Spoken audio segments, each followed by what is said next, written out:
Hello friends, myself C A Vishal Jain. Previous video में हमने देखा था different classification of contract, type of offer, rule for valid proposal. आप सभी का रेस्पॉन्स पुरानी वीडियोस में बहुत अच्छा रहा है and I am very thankful with your response. आज हम देखेंगे rules governing acceptance, communication and revocation of offer and acceptance etcetera. तो हम आज स्टार्ट करते हैं। सबसे पहले रूल्स गवर्निंग एक्सेप्टेंस। अब एक्सेप्टेंस के रूल्स क्या क्या है जिससे एक वैलिड एक्सेप्टेंस क्रिएट होती है। First, acceptance must B absolute and unqualified. Means जो एक्सेप्टेंस दी जा रही है वो एक तो एब्सोल्यूट होनी चाहिए, उसमें डायरेक्ट हाँ या ना होना चाहिए। एंड अनक्वालिफाइड मतलब उसके अंदर किसी भी तरीके की कंडीशन या रिमार्क नहीं होने चाहिए। Let's take a example. Mister A, mister B. अब मिस्टर ए एक कस्टमर है and mister B is shopkeeper.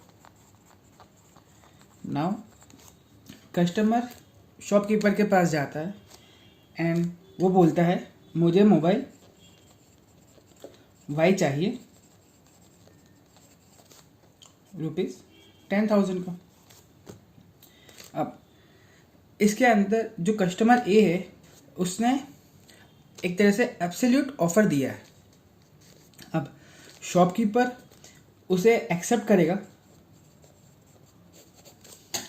And उसे मोबाइल दे देगा। ये हो गया absolute and unconditional, that is unqualified. अब इसी केस में अगर मिस्टर बी ऐसा बोलता है कि आप मोबाइल वाई के साथ ईयरफोन भी ले लीजिए,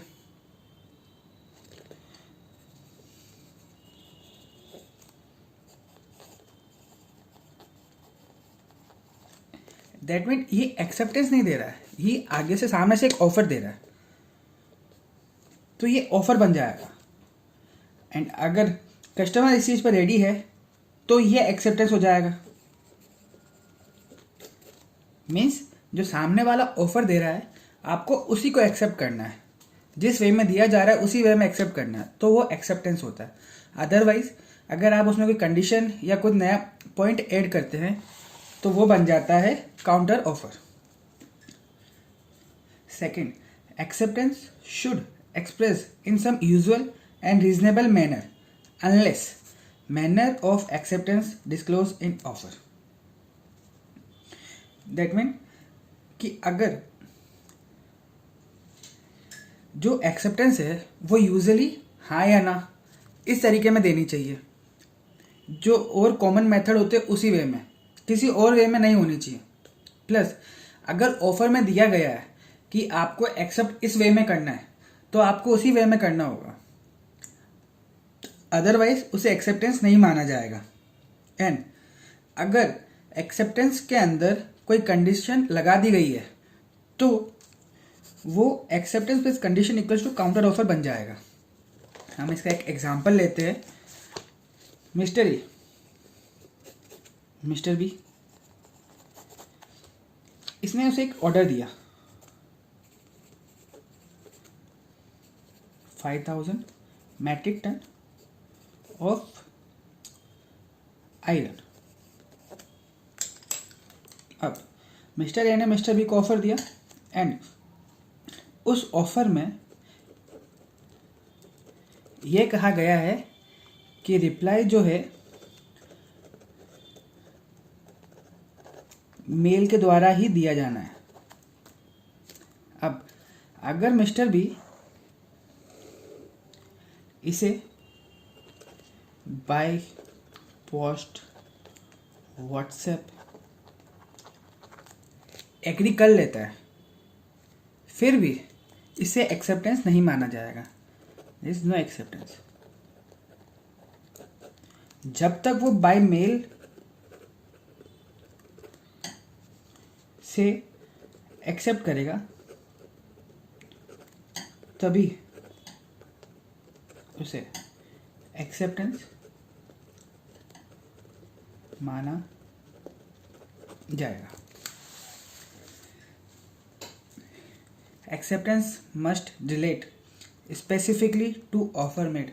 मैं आपको ऊपर बता चुका हूँ कि अगर मिस्टर ए ने मोबाइल वाई के लिए बात की है तो शॉपकीपर अगर सिर्फ मोबाइल वाई के लिए एग्री करेगा तो ऐसा बोलेंगे कि वो स्पेसिफिकली ऑफर का रेट में एक्सेप्टेंस दे रहा है।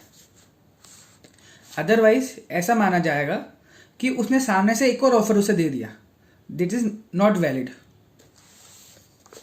Then acceptance must be communicated. अगर आपने मन में सोच लिया कि हाँ मैं एग्री हूँ तो उसे एक्सेप्टेंस नहीं मानी जाती। आपको सामने से एक तरीके से उसे शो करना पड़ेगा, कम्युनिकेट करना पड़ेगा कि हाँ मैं एग्री हूँ, मेरी एक्सेप्टेंस है। मेरे silence don't amount to acceptance. फिर acceptance made by any conduct. Acceptance आप हाँ या ना बोल के कर सकते हैं, एज ए जेस्चर से कर सकते हैं, किसी बॉडी के एक्शन से कर सकते हैं, बट कोई ना कोई कंडक्ट होना चाहिए। Acceptance must be with in reasonable time, कि रीजनेबल टाइम के अंदर अंदर ही आपको एक्सेप्टेंस देनी चाहिए, अदरवाइज उसे एक्सेप्टेंस नहीं माना जाएगा या उसका टाइम पीरियड लैप्स हो जाएगा। And acceptance must be in prescribed mode. जो मोड दिया गया है उसी मोड के अंदर करना है, जिस मोड के अंदर दिया गया है उसी मोड के अंदर एक्सेप्टेंस देनी है। Manner of acceptance prescribed in proposal. Then acceptance specific way, जिस वे में बताया गया है उसी वे में आपको एक्सेप्टेंस देनी है। सेकंड, नॉट प्रेस्क्राइब तो रीजनेबल टाइम, ये हम कब से पढ़ चुके हैं, रीजनेबल मोड सॉरी। अब हम क्या समझते हैं रीजनेबल टाइम, हमने पीछे देखा था कि acceptance must be with in reasonable time. तो रीजनेबल टाइम होता क्या है, इसका एक है what do you mean by reasonable time. Reasonable time क्या होता है, हर पर्सन के लिए रीजनेबल टाइम अलग अलग है, बट हम एक क्राइटेरिया मेड करते हैं कि रीजनेबल टाइम क्या होना चाहिए। तो अब जो प्रपोजल है उसके अंदर पीरियड ऑफ एक्सेप्टेंस स्पेसिफाइड किया गया है, उसमें बता रखा है कि आपको इस टाइम के अंदर एक्सेप्टेंस देनी है, अदरवाइज ऑफर लैप्स हो जाएगा। आपकी उसके बाद में अगर आप एक्सेप्टेंस देते हो तो उसे नहीं माना जाएगा। तो as per time limit specified, अगर आपको ऑफर में दे रखा है कि इस टाइम के अंदर होना चाहिए। Example, mister A, mister B, ये ऑफर देता है सेल ऑफ मैंगो। अब उसने ये बोल दिया कि आप 2 घंटे में रिप्लाई दे दीजिएगा।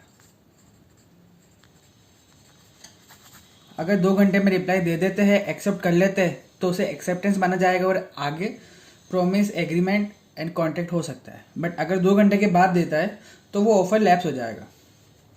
फिर डजंट स्पेसिफाइड, उसके अंदर 2 क्राइटेरिया है, अगर पेरिशेबल आइटम है तो क्या होगा और ड्यूरेबल आइटम है तो क्या होगा।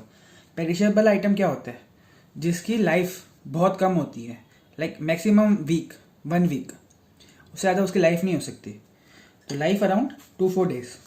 फिर ड्यूरेबल आइटम जिसकी age life around 6 to 12 month हो सकती है, like furniture, mobile etcetera.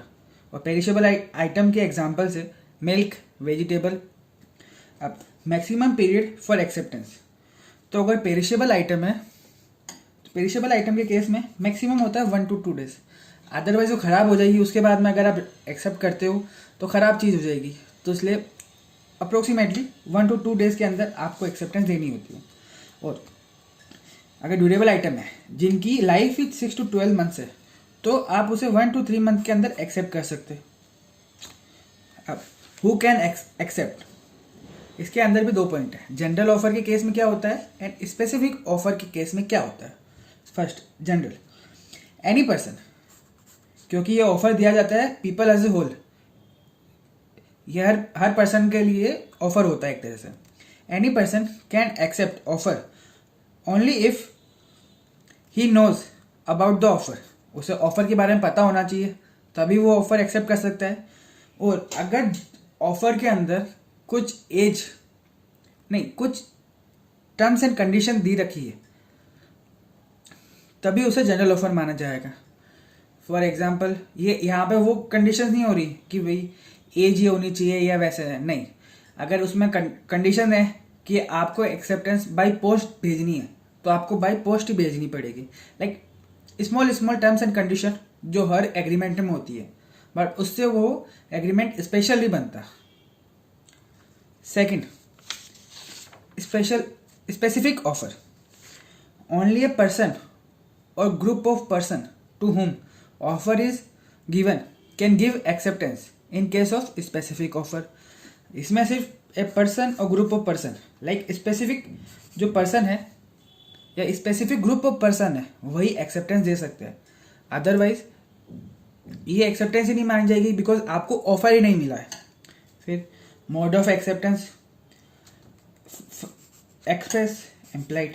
Express मतलब या तो रिटर्न में दे दीजिए या वर्ड ऑफ माउथ ओरली दे दीजिए। इम्प्लाइड मतलब acceptance given by execute any act.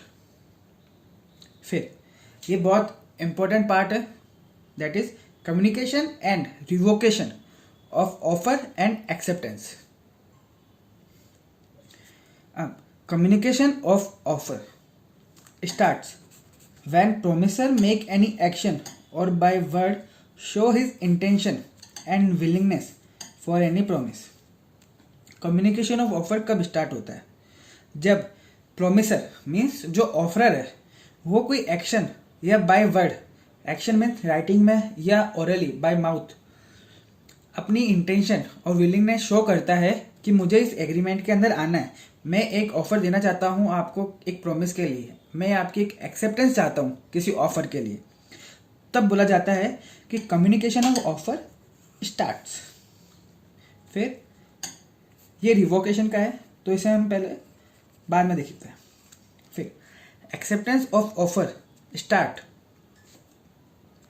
When promisee show his intention for offer. जब एक्सेप्टेड जो प्रोमिसी है वो अपनी इंटेंशन दिखाता है ऑफर के सामने कि हाँ आपके इस ऑफर के लिए मैं एग्री करता हूँ, मैं उसके लिए उसे एक्सेप्ट करता हूँ, मेरी इंटेंशन है उसे एक्सेप्ट करने की, तो ऐसा बोला जाता है कि acceptance of offer start. Then ये हो गए कम्युनिकेशन ऑफ ऑफर स्टार्ट का, और एक एक्सेप्टेंस कब स्टार्ट होता है। अब हम देखेंगे रिवोक कब हो सकते हैं। तो offer can be revoke up to the time communication of acceptance will start. मतलब कि जो एक्सेप्टेंस का कम्युनिकेशन किया गया है, मतलब जब ऑफरी ने अपनी इंटेंशन शो करी है उससे पहले जस्ट पहले तक आप रिवोक कर सकते हैं ऑफर को। फिर एक्सेप्टेंस का रिवोकेशन कब तक हो सकता है? जब हमारे प्रोमिसी ने, जो एक्सेप्टर है, उसने एक्सेप्टेंस भेज दी, बट एक्सेप्टेंस सेंड कर दी, बट प्रोमिसर को अभी तक मालूम नहीं है कि जो प्रोमिसी है उसने एक्सेप्टेंस दे दी है। अगर प्रोमिसी को यह मालूम नहीं है कि उसने एक्सेप्टेंस दे दी है, तब तक एक्सेप्टेंस रिवोक हो सकती है। अगर उसे प्रोमिसर को पता चल जाता है कि प्रोमिसी है उसने अपनी एक्सेप्टेंस दे दी है, तो उसके बाद में एक्सेप्टेंस रिवोक नहीं हो सकती। हम एक केस स्टडी देखते हैं, बहुत अच्छी है, बस आप ध्यान से देखिएगा। मिस्टर नोडी मिस्टर टेसी को प्रपोज करता है by sending a letter and with gifts in his car with driver. After receiving proposal, miss Tessy send acceptance in old scooter, खटारा जो हो जाता है उसमें। बट 7 days लेटर जब मिस टेसी यूज़ कर लेती है उस गिफ्ट को, तब उसे पता चलता है she came to know that camera and mobile is made in China and she is leader of boycott China product group, so she send a letter with rejection in aeroplane. तो देख रहे हो आप, एक्सेप्टेंस के लिए खटारा scooter और rejection के लिए एरोप्लेन। मैं आपको क्या समझाता हूँ वापिस कि एक मिस्टर नोडी है, उसने मिस टेसी को प्रपोज किया by sending gift and letter और proposal in his car with his driver, because उसे बोलने में शर्म आ रही थी। अब जब उसने रिसीव किया प्रपोजल तो मिस टेसी ने उसे एक बार का एक्सेप्टेंस दे दिया, ठीक है। अब उसने सामने एक्सेप्टेंस दिया स्कूटर के अंदर, एक खटारा स्कूटर में ड्राइवर को बिठा के उसे भेजा। बट 7 दिन बाद जब उसने गिफ्ट खोले तो उसके अंदर से निकला मोबाइल एंड कैमरा, वो है चाइना की। तो वो थी बॉयकॉट चाइना प्रोडक्ट ग्रुप की लीडर। तो उसने एक वापस लेटर भेजा मिस्टर नोडी को एरोप्लेन से, इस बार पार्सल से भेजा ताकि जल्दी पहुंचे। ये हो गया केस स्टडी। अब हम इसे देखते हैं बाय डायग्राम। मिस्टर नोडी ने पहले बाय कार मिस टेसी को प्रपोजल भेजा, दैट इज ऑफर। अब इन्होंने एक्सेप्ट करा, बट 7 days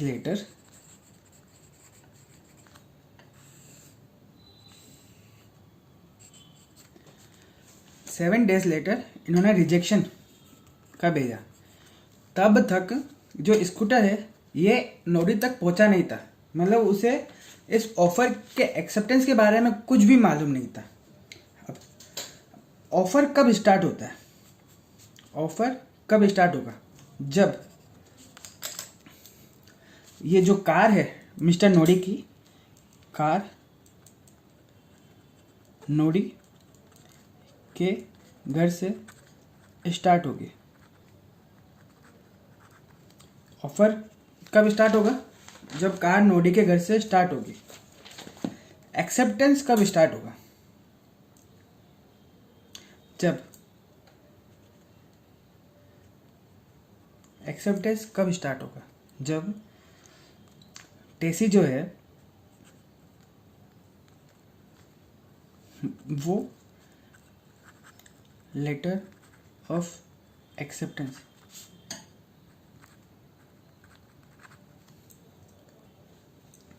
अब ये हमने देख लिया ऑफर कब स्टार्ट होगा, जब कार नोडी दैट इज प्रोमिसर के घर से स्टार्ट होगी, जब उसने अपना इंटेंशन शो कर दिया। एक्सेप्टेंस कब स्टार्ट होगा? जब टेसी ने अपना इंटेंशन शो कर दिया एक्सेप्टेंस का लेटर भेज के। अब ऑफर कब तक रिवोक हो सकता है? ऑफर कब तक रिवोक हो सकता है? ऑफर रिवोक होगा अप टू दैट टाइम जब टेसी लेटर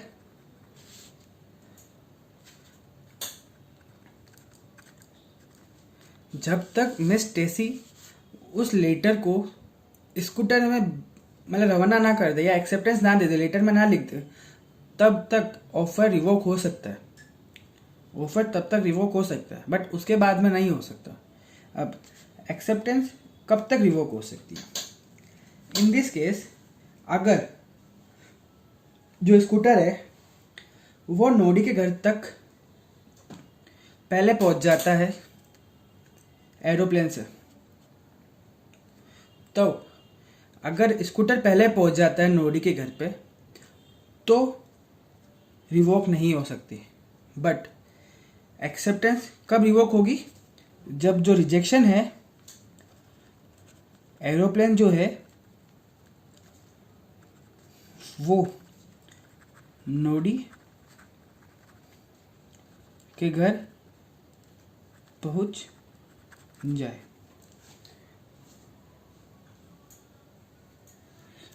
अब इसका हम देखते हैं। Offer can be revoke up to time of scooter commence its journey from miss Tessy. ये हमने ऊपर देखा था कि ऑफर कब तक रिवोक हो सकता है। And acceptance can be revoke up to time of scooter reaches notice place. और रिवोक कैसे होगा? जब एरोप्लेन जो है नोडी के घर पहुंच जाए, वैसे होगा। अब हम एक एग्जाम्पल ले लेते हैं इस चीज़ के लिए। तो इसमें क्या क्या है हम देखते हैं। First of all, revocation of offer, date of receipt slash posting of letter of acceptance. या तो रिसिप्ट हुआ है या पोस्टिंग की गई है एक्सेप्टेंस की।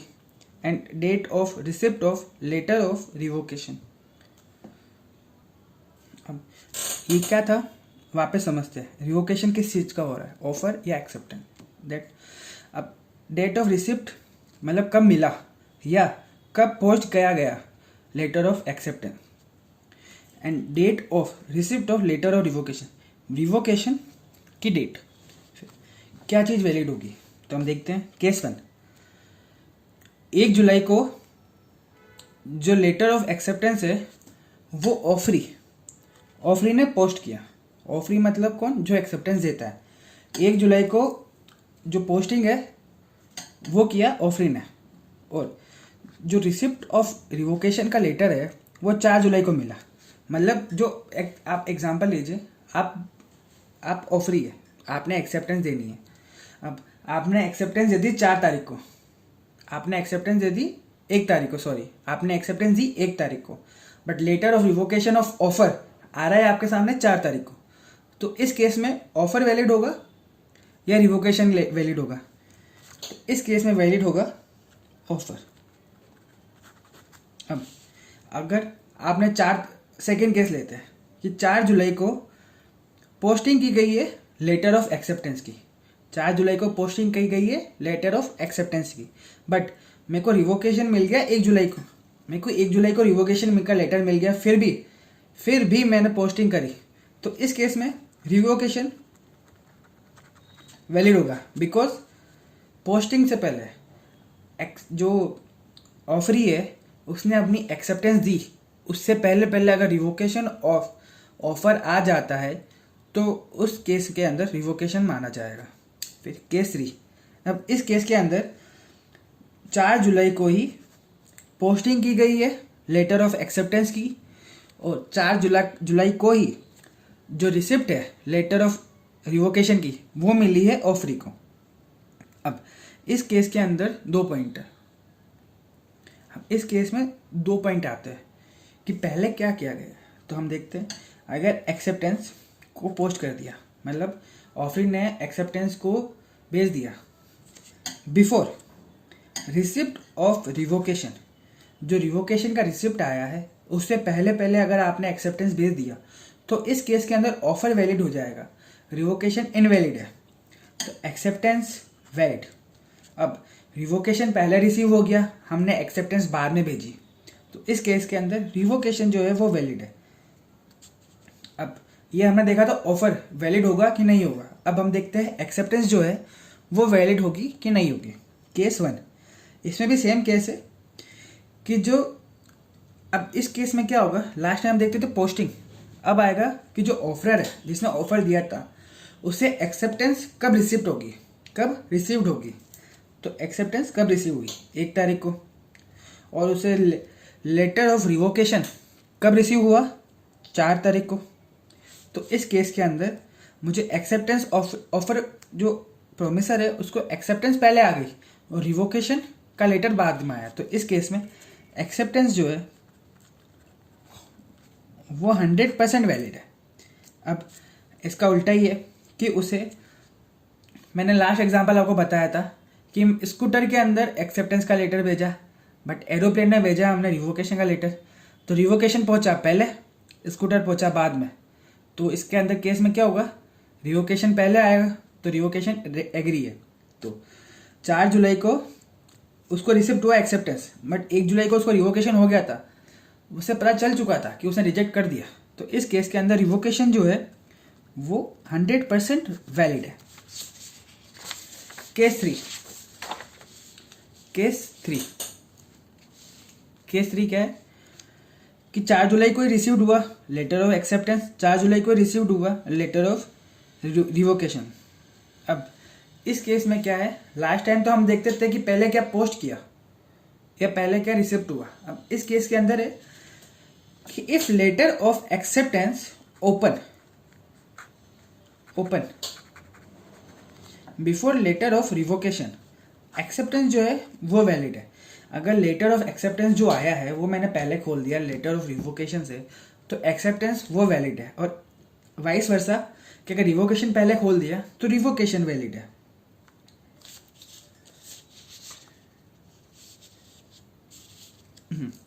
अब क्वेसी कॉन्ट्रैक्ट क्या होता है कि पहले कोई कॉन्ट्रैक्ट हो चुका है, उस कॉन्ट्रैक्ट के लीगल रिलेशनशिप के कारण, उस कॉन्ट्रैक्ट के कारण एक नया कॉन्ट्रैक्ट आता है, एक नया कॉन्ट्रैक्ट बनता है, एक नया एग्रीमेंट बनता है, तो उसे हम बोलते हैं quasi contract. In a contract A promisor voluntarily undertakes an obligation in favor of promisee when a similar obligation is imposed by law upon a person for the benefit of another, even in the absence of a contract. These are based upon principle of equity, justice, and good conscience. It is not arise from any agreement, but is imposed by law. ही किसी agreement से create नहीं होता, but impose होता है by law. हम एक example देखते हैं। Mister A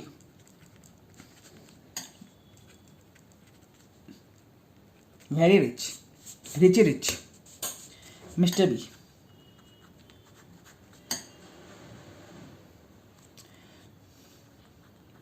poor person,